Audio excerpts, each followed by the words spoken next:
Shalom sahabat Bir Pelangi di mana saja Anda berada. Apa kabarnya hari ini? Tetaplah dipenuhi dengan sukacita dan damai sejahtera dari Tuhan.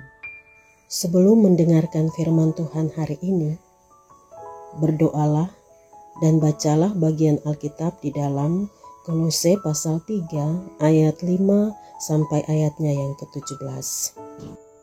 Sahabatku, sebuah pepatah kuno berbunyi, palu menghancurkan kaca, tapi palu membentuk baja.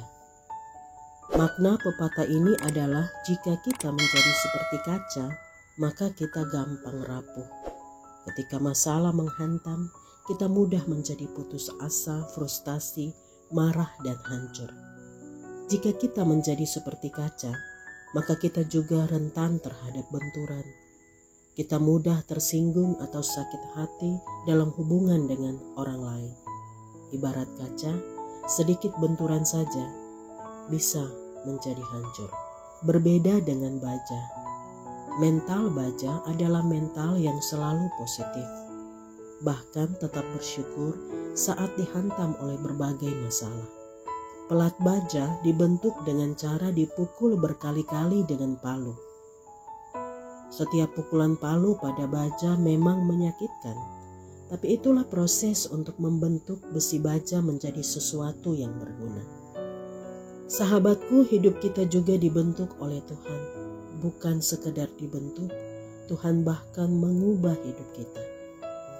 Bacaan kita hari ini dari Kolose pasal 3 ayat 5 sampai 17 berbicara tentang orang-orang Kristen yang dibentuk, diubah, dibaharui untuk menjadi pribadi yang mengenakan kasih Kristus.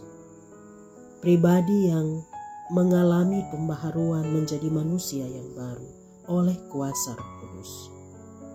Menjadi manusia baru bukan berarti kita melakukan operasi plastik untuk mengubah dagu, hidung, atau bagian tertentu di tubuh kita agar penampilan kita berbeda. Menjadi manusia baru ibarat pelat baja yang mau dibentuk oleh hantaman palu kehidupan dan ujian dari Tuhan.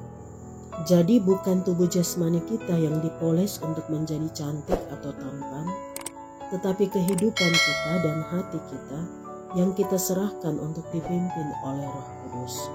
Kita mengalami perubahan karakter. Yang cepat emosi belajar untuk bersabar. Yang menaruh dendam, mengikhlaskan hati untuk mengampuni. Yang sebelumnya diikat oleh kepentingan-kepentingan bisnis, uang, dan lain sebagainya, akan berubah dengan menjadikan kasih Kristus sebagai pengikat dalam kehidupan keluarga, pekerjaan, pelayanan, dan dalam relasi dengan semua orang.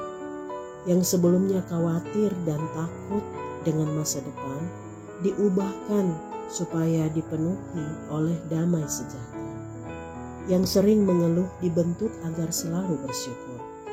Yang sebelumnya mengucapkan kata-kata kotor dan makian, diubahkan agar mengucapkan kata-kata hikmat dan penuh berkat. Pokoknya segala sesuatu yang sebelumnya dilakukan dengan berpusat pada diri sendiri, disingkirkan, sebab semuanya berpusat pada kasih Kristus, supaya nama Tuhan yang semakin dimuliakan. Sahabatku, kita menyadari bahwa tidak seorang pun dari kita yang benar dan suci. Tetapi kita diajak untuk menyerahkan hidup kita kepada Kristus agar kita dapat menjadi pribadi yang mengenakan kasih Kristus. Kita mesti menjadi pribadi yang telah dibaharui untuk menjadi manusia yang baru. Saat kita akan mengambil bagian dalam perjamuan kudus, janganlah keraskan hati kita. Berilah hati dan hidup kita untuk dibentuk oleh Tuhan. Bukalah hati supaya roh Tuhan bekerja dan membentuk kita sebagai manusia yang baru. Hidup kita adalah anugerah Tuhan. Karena itu janganlah mengandalkan hidup pada hal-hal yang duniawi.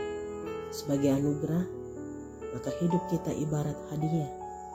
Jangan hanya mempercantik kemasan atau bungkusannya saja dan mengabaikan isinya. Tuhan memberkati kita dengan firman-Nya saat ini. Amin.